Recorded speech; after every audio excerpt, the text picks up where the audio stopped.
Okay, today's gonna be a little different. We're gonna switch gears. We're gonna go back to working on some of the shading. So from your big folder, you're gonna need the 2 sheets of blue paper. One of them is small, looks like this, has a image of a cup and a cube on one side, and then a cube and a cup on the other side. And the other is this big form unit circle to sphere shading practice.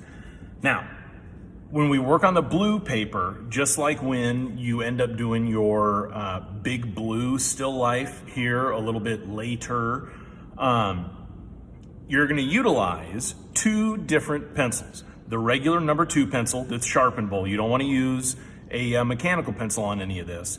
And the white charcoal pencil that was also in your plastic bag. Obviously, have an eraser with you and your pencil sharpener handy. To begin with this very first circle in the top left, and if you want to number it, you can, but as long as you can remember 1, 2, 3, 4, you'll be fine with this. Using my pencil, I've got it really sharp right now. But whenever you shade with an incredibly sharpened tip on a pencil, it tends to make it look kind of scratchy. So instead of it looking well blended, it ends up looking kind of like zebra stripes. So what I want to do before I start doing any shading, sharpen the pencil really sharp, and then flip this paper to the back side and spend just a few seconds rubbing the tip of that pencil down so it's more of a 45-degree angle. So if this is the pencil tip when it's super sharp, when you're shading, it should look a little bit more like that. And this is the surface that you want to have pressed against the surface of the paper. So wear that tip down, flip this back over, and then I want you to try and copy this onto here. We're not going to use the white yet. Don't be tempted. For now, just the regular number 2 pencil. Try to mimic everything that you see on the sample that's on the right side.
Now, once you've had a chance to kind of warm up and you've practiced recreating the shaded values on the right side to the left, now we're going to do the same thing, but this time we're going to use both.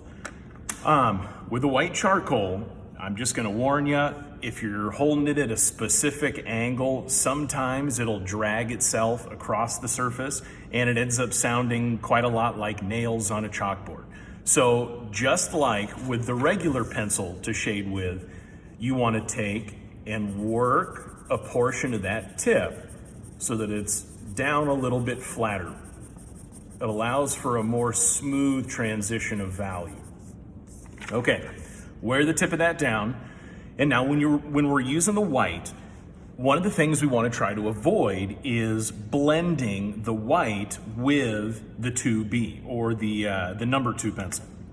So we're going to focus on finding where the brightest highlights are going to be for this overall image. Now there's not going to be a whole lot on there, so it's going to be a fairly small amount. But I'm going to pinpoint that right about here. And then you'll notice that the more pressure you add to this, the actually kind of brighter that white is going to look. So I have found kind of where the core of this highlight is, right about in here. And that's the part that I'm pressing harder. Now I'm going to ease off of this, kind of feather that out, as they say. Easing off the pressure.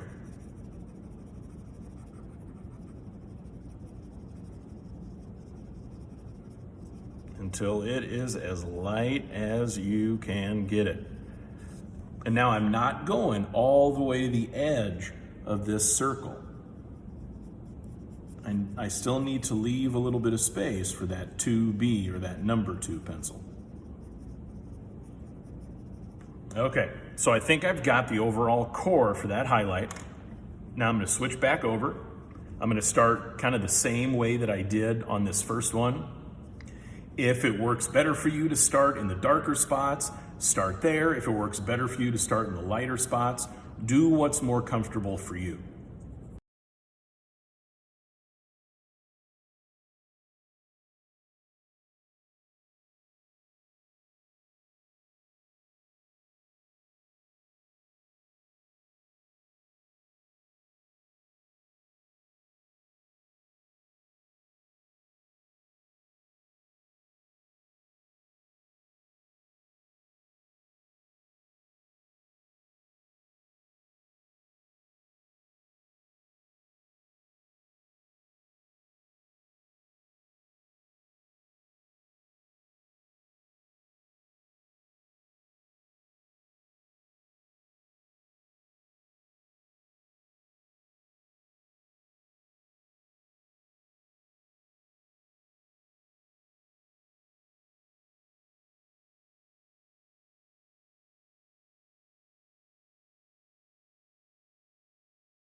Okay, now that that's finished, these two we're going to take a look at a little bit later.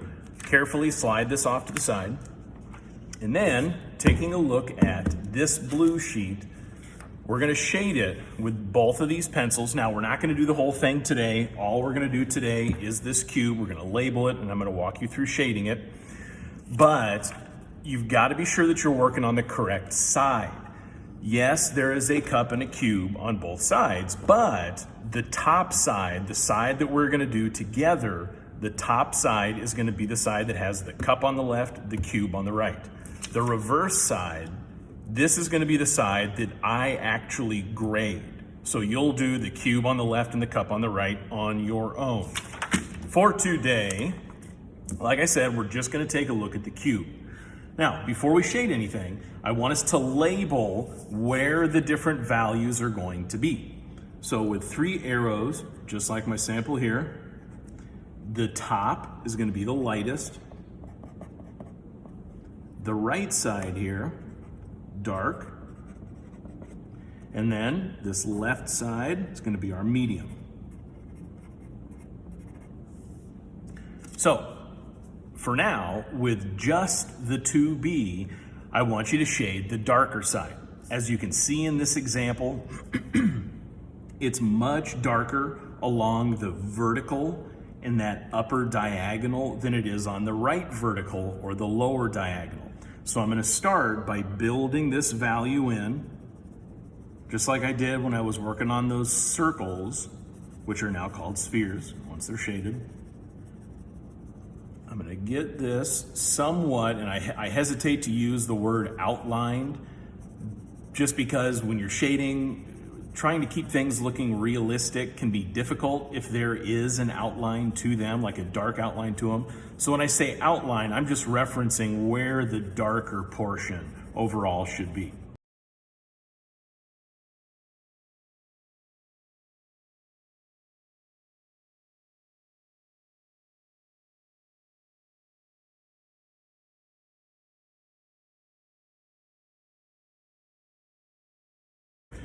So the darker side doesn't use any of the white charcoal, but the medium and the light side are. The light side is only gonna be the white charcoal. It's gonna start right at this back left diagonal, and when you start here, you want that to be the brightest part of this cube. So for it to be the brightest, you're gonna use a little more pressure. Remember, the firmer you press, the brighter it looks. And then I ease off my pressure as I work in the direction of this shape. So I'm shading, kind of keeping the tip of this pencil somewhat parallel to these diagonals.